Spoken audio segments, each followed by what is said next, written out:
자, 이번에 다루게 될 제어문은 화일 제어문입니다. 자, 이 화일 제어문은 앞서 배운 포 제어문하고 정의가 거의 비슷한데요. 뭐가 틀린지 한번 보자고요. 정의 부분에서 제가 동일하거나 유사한 문장을 행위에 의해서 제어하는 문장이다 라고 적어놨는데요. 앞서 우리가 포문 같은 경우 정의부를 보시게 되면요. 포문의 정의부는 뭐라고 되어 있으냐면 행위에 의한 제어가 아니라 수치에 의해 제어하는 문장이다 라고 되어 있었을 겁니다. 근데 지금 보시면 이쪽 화일문은 행위에 의해서 제어한다 라고 되어 있죠. 자, 바로 요게 차이입니다. 다시 말하면 화일문 같은 경우가 루프문이긴 루프문인데 포문처럼 수치에 의한 제어도 할 수가 있어요. 근데 수치에 의한 제어를 하기에는 약간 불편한 제어문이고요. 행동에 의한 제어를 할 때는 편한 제어문입니다. 예를 들어 보면 여러분들 화면 스크린 세이브 아시죠? 스크린 세이브가 뭡니까? 화면 보호기. 화면 보호기는 언제 동작을 합니까? 우리가 키보드나 마우스 입력이 일정 시간 동안 일어나지 않게 되면 자동적으로 프로그램이 하나 실행되어서 뭔가 뭐 문자열이 날아다닌다든지 아니면 뭐 물고기가 왔다 갔다 그린다든지 하는 그런 화면 보호기가 실행이 되죠. 자, 화면 보호기라는 것도 프로그램입니다. 그러한 프로그램이 계속 반복적으로 수행이 됩니다. 어떤 일정 루틴을 따라갖고 반복적으로 수행이 되는데 그러한 수행이 언제 끝나냐면 뭐 10번 수행하고 끝내라, 뭐 100번 수행하고 끝내라 이런 게 아니죠. 그거는 언제까지? 그렇죠. 우리가 마우스에 클릭을 하든지 마우스를 움직이든지 아니면 키보드에 특정한 값을 입력하는 행위를 하기 전까지는 계속적으로 실행된다는 얘기입니다. 바로 그러한 행위에 의해서 제어가 되는 문장이 필요했었다. 루프문을 돌기는 도는데 행위에 의한 제어가 필요했었다. 라고 해서 나타난 제어문이 화일문입니다.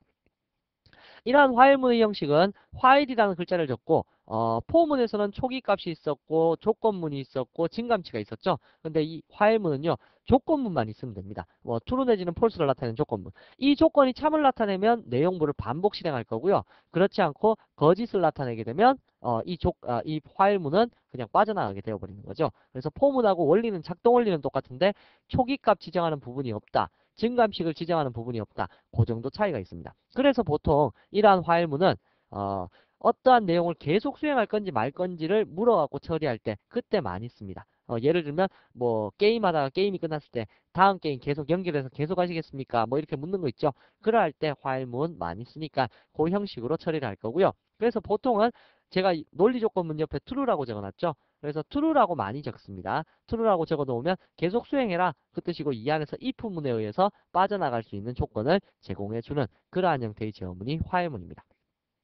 역시 마찬가지 얘도 루프문이기 때문에 continue와 break라는 예약을 쓸 수 있고요. 얘도 역시 레이블을 사용할 수 있습니다. 그래서 다중화일문 같은 경우에는 화일문 속에 화일문이 있을 때 빠져나가거나 계속하고자 할 때 그때 특정한 레이블의 위치로 이동해서 처리하는 것 역시 포문하고 똑같다라는 거 알아두시면 될 거고요. 자, 여기서는 간단하게 우리가 얘도 수치를 처리할 수 있는지 그것에 대한 예제를 한번 만들어 볼 거고요. 그리고 실제로 실무에서 많이 사용하는 true라는 조건을 주어서 반복 수행할 때 이 부분을 통해서 제어할 수 있는 그러한 형식도 같이 만들어 보도록 할게요.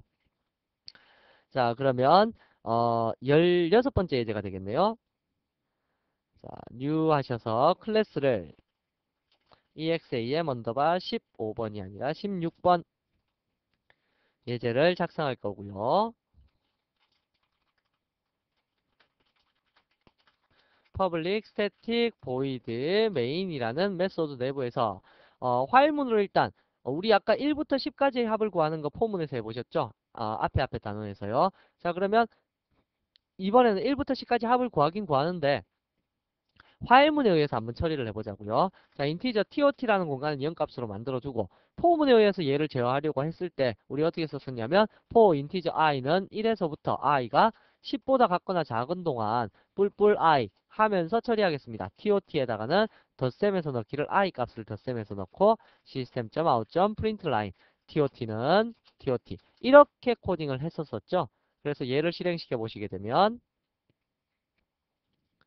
자, 다음과 같이 TOT는 55, 뭐 이러한 식으로 결과값이 나타났을 겁니다. 근데 이것은 수치에 의해서 변화되기 쉽도록 초기값 지정하는 영역과 다음에 증감부를 처리하는 영역 이렇게 되어 있었는데요. 이거 같은 경우도 다음과 같이 만들 수 있다고 했었습니다. 자, 볼까요? 얘를 잘라내어서 바깥쪽에 뿌려주고요. 다음에 증감부 영역을 잘라내어서 이쪽 안쪽에 이렇게 두었습니다. 자, 이렇게 두고 한번 실행을 시켜볼까요? 이것도 정말 조금 전과 똑같이 정상 실행되는지. 다시 말하면 포문의 초기값 영역하고 증간부 영역을 쓰지 않겠다 이 뜻입니다. 자, 그러면 실행 한번 시켜볼게요. 실행 시켜보시면 역시 55가 나올 겁니다. 똑같습니다. 결과는 똑같은데 포문은 수치에 의해서 처리하기에 최적화되어 있다는 거죠. 그런데 여기에서 초기값 영역과 증간부 영역을 없앤 루프문이 바로 화일문이다 라는 뜻입니다.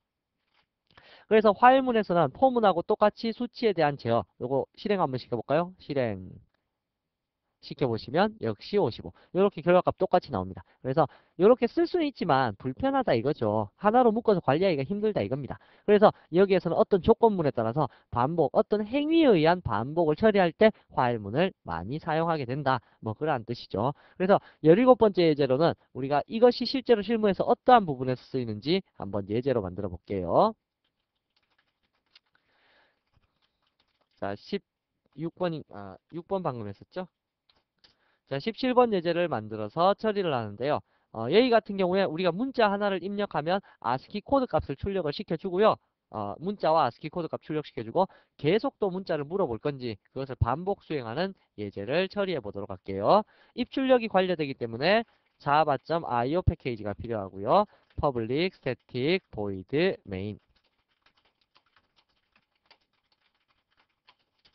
자, 이렇게 해서 버퍼더 리더도 하나 만들어 둘까요? 버퍼더 리더는 지금 만들 필요 없겠죠. 자, 그러면 여기에서 처리해 봅니다. 우선 무엇을 해볼 거냐면 system.out.print 문자 하나를 입력해 보십시오 라고 해서 캐릭터 ch에다가는 캐릭터로 형변환시킨 system.in.read를 만들어 두었습니다. 자, 이 문자 넣고 나서는 엔터키를 칠 테니까 엔터키 값을 처리해 볼까요?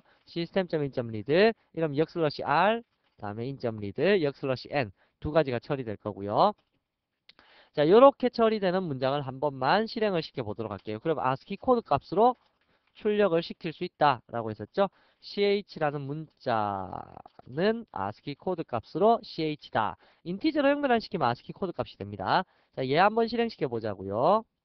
자, 실행을 시켜 보시게 되면 문자는 하고 물었을 때 A라는 문자 넣고 엔터키를 치면 A 문자는 65다. 이렇게 나왔을 겁니다. 그래서 요 결과까지 출력이 되었네요. 근데 이거를 계속 반복해서 실행을 시키고 싶다고요.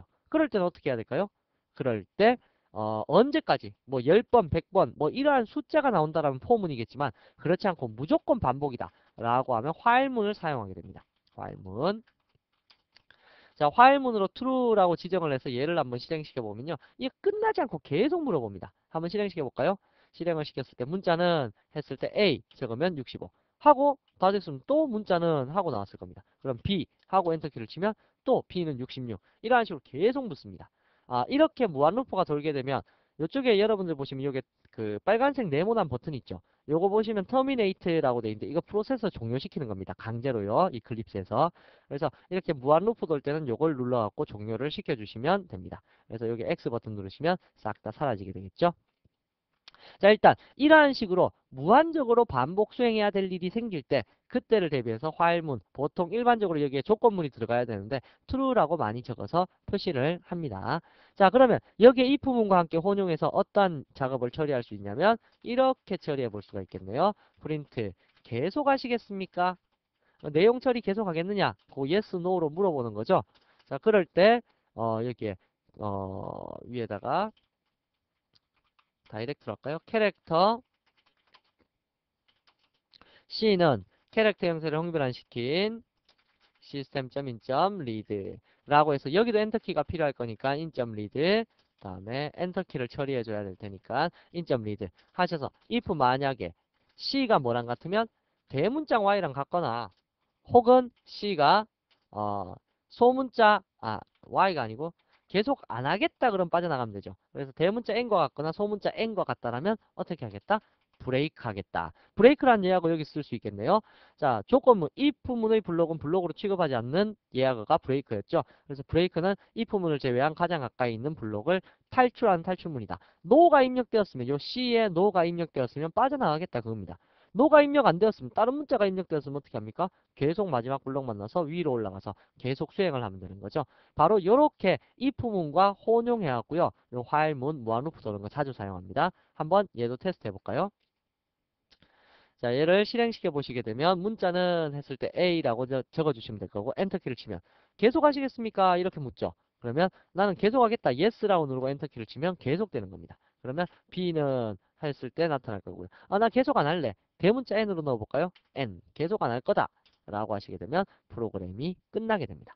바로 이러한 식으로 어떠한 프로그램 실행에 있어서 계속 여부, 우리가 행동하는 거에 따라서 우리가 입력하는 값에 따라서 계속 여부를 결정할 때 바로 그럴 때 사용하는 제어문이 while이라는 제어문이다 라는 거 알아두시고요. 여기도 역시 마찬가지로 while문은 중첩에서 다중으로 쓰일 수 있고 그리고 레이블명도 역시 적을 수 있다는 거 알아두시기 바랍니다. 이 while문은 주로 이렇게 if문하고 연결해서 계속하겠느냐 말겠느냐 요거 처리할 때 이외에는 뭐 잘 사용되는 부분이 없습니다. 물론 스레드 돌릴 때는 무한루프 돌려야 되니까 그때는 요것도 쓸 거고요. 그래서 true라는 값이 많이 적혀 있다라는 거 알아두시기 바랍니다.